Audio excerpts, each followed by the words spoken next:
This is Aeneid Book 2, translation of 225 to 249.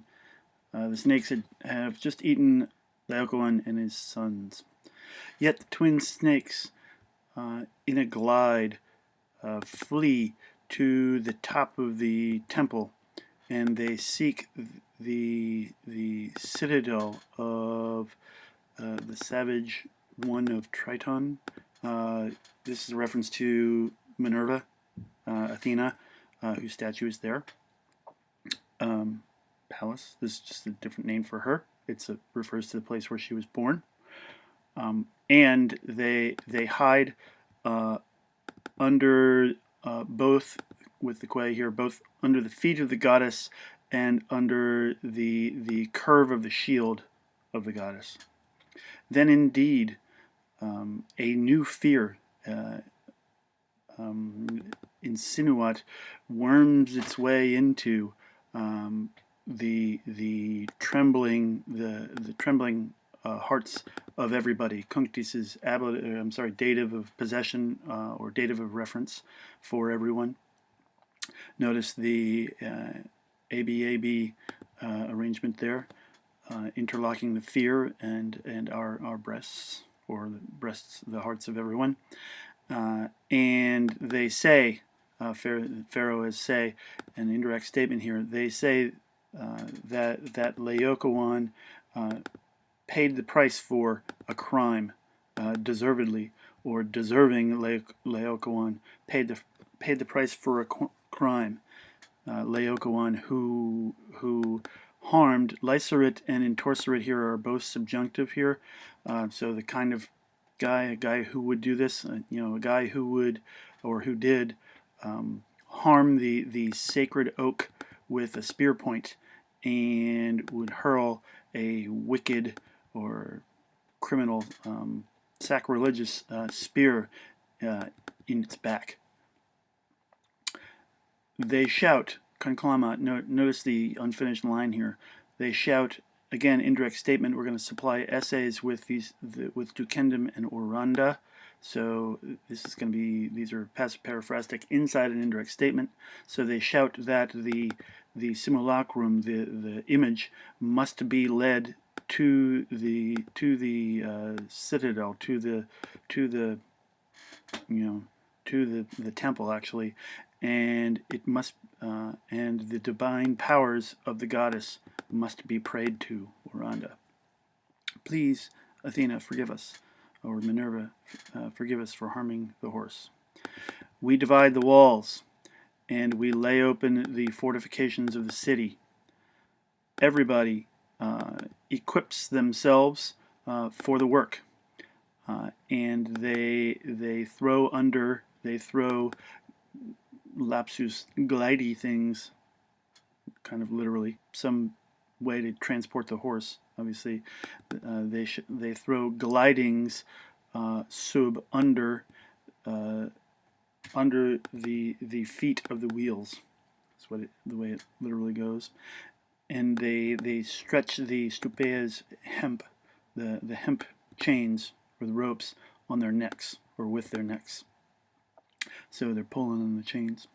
By the way, pulling on the ropes. By the way, you can see those guys right here pulling on the ropes, really leaning into it. In this picture, there's the horse right there. Guys leaning into it. This is a wall painting from Pompeii. The deadly machine. The deadly machine climbs the walls. Fetto armies pregnant with arms.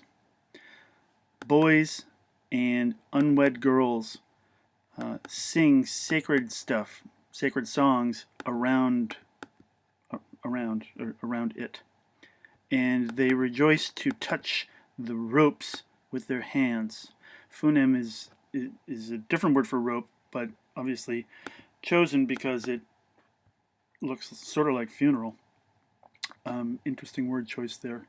It illa, meaning the horse itself, or the machina, that's why it's feminine. It approaches and threatening glides into the middle of the city. Note the chiasmus here with the threatening horse inside the middle of the city.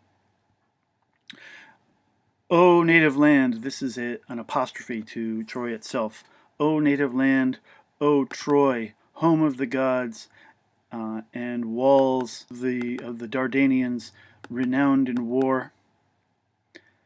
4 times on the threshold itself of the gates, it stops, and 4 times the arms give a sound from the belly.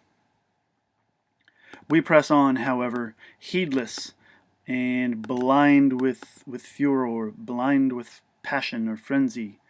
Ratio versus furor right here.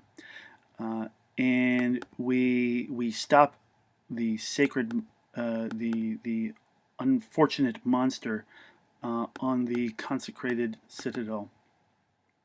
Even then, Cassandra, we're going to go down to this participial phrase down here. Cassandra, by order of the god, not ever believed by the Trojans. Not ever, non umquam, believed by the Trojans by order of the god.